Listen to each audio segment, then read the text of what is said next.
Hello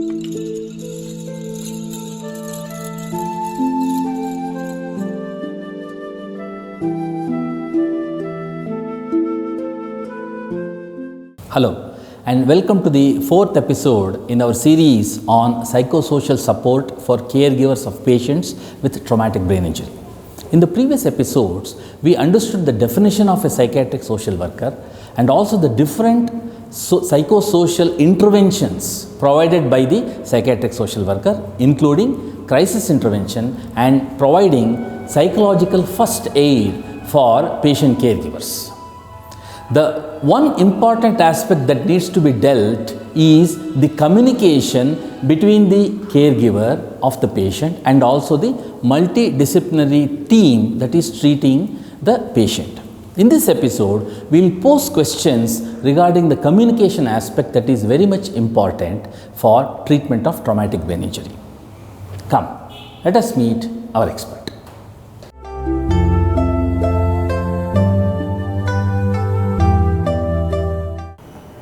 In the emergency and casualty setting, usually the environment is very not a congenial environment. It will be lot of chaos and lot of disturbances, so many things which will happen at the same time. So what happens over there is basically three important communication is important from the doctor's side to deliver to the caregivers, because patient will be unconscious, patient may not be in a condition to listen or to deliver or get anything from the doctor.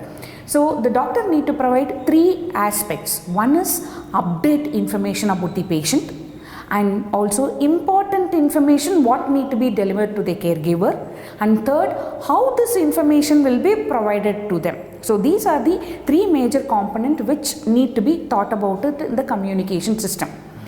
And when you look at it, why do we need to provide this information to the caregivers? The main important aspect is majority of the time patient will be taken inside to provide a treatment or taken them for the surgical aspect.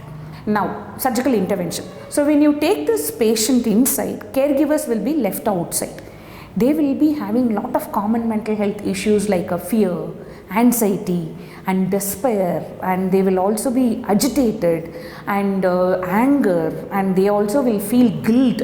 Such things have happened to my family members or my patient, what to do? All this will happen. So to reduce this, what is happening inside, if that is being communicated to them, as I said, on three components, it will be taking care of caregivers common mental health agitation.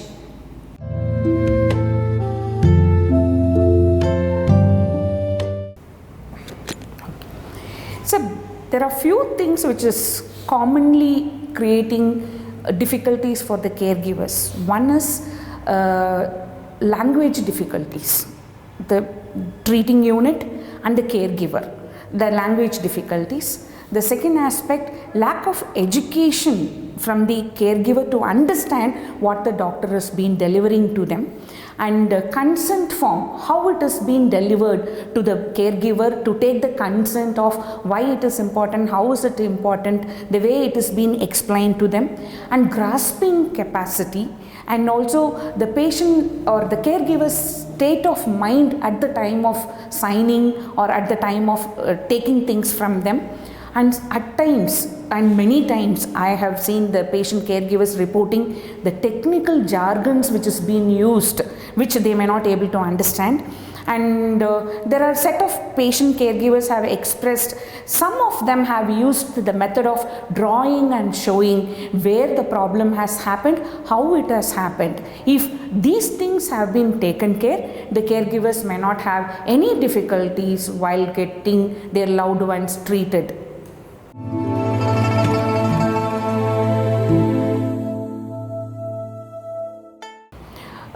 The one is the competing demands in the emergency situation is very important. The second aspect is lack of privacy. And the third important aspect is middleman. Middleman is like when the patient has been admitted, one caregiver will come. And in the second aspect, the second caregiver will come.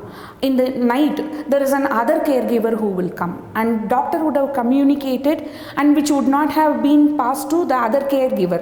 So that becomes a major challenge, and that is what we call it as a middleman. And third or fourth important aspect is when people have a hearing difficulties, that becomes the major challenge for the doctors to communicate. And there is another important aspect is the emergency situation will alter the focus of particular incident or event or occurrence what is happening in the emergency situation. Privacy, which I said, like there won't be any privacy, and lot of noise and chaos which will happen. So all these are major challenges in providing accurate services in the emergency situation for the doctors. And also there is one more very important aspect is cultural sensitivity. In an emergency situation, when they come over there, if they have or if they are practicing some cultural practices by some of the communities, when the consent is being sought, or if some treatment which need to be started, that becomes little difficult because immediately it may not occur with the treating team. We as a psychosocial person, we are trained for this cultural sensitivity. For them, it becomes little minor challenge for them. And sometimes or at times lack of empathy because of overcrowding or an emergency situation. So these are the major challenges in the emergency setting by the treating team.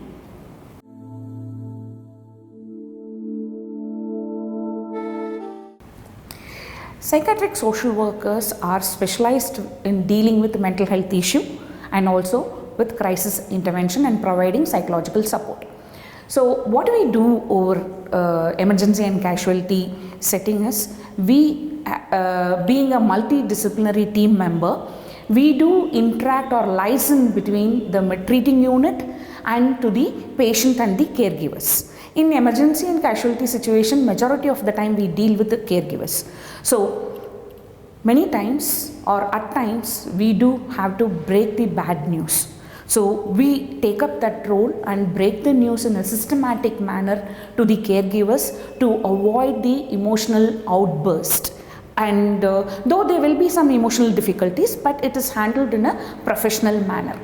And second thing is, there will be a issue of crisis which leads them to behavioral difficulties by the caregivers. So those situations are also handled by the psychiatric social workers by providing crisis support or psychological first aid. We provide them to make them to get into their behavior under control. And the fourth aspect is welfare benefits, because majority of the time they come without any money or they may not have any proper documentation, where we will be supporting and providing an information. And the fourth aspect or a fifth aspect, if you could look at it, like it is about what is happening with their loved ones, which would have been communicated to the doctor. But in detail, by supportive therapeutic manner, we provide a psychoeducation, and we also conduct a group education program where, like similar diagnosis or people with head injury, those caregivers we will call them, and then we will have a group therapeutic intervention. They share and then they help each other. We facilitate them to take care of all their doubts and the experiences experienced by others through narrative storytelling, and then majority of the time their anxiety and depression, despair, everything is being taken care through this. So we are the major backbone in taking care of psychosocial component or psychological well-being and social well-being of the patient and the caregivers. This concludes the fourth episode in our series on psychosocial support for caregivers of patients with traumatic brain injury. In this episode, we understood the importance of communication between the caregivers of patients and also the multidisciplinary team. We also understood the common problems faced by caregivers in terms of communication, the communication problems faced by the doctors and the treating team, and how the psychiatric social worker will help in resolving some of these problems. We'll be back with our next episode. Namaste.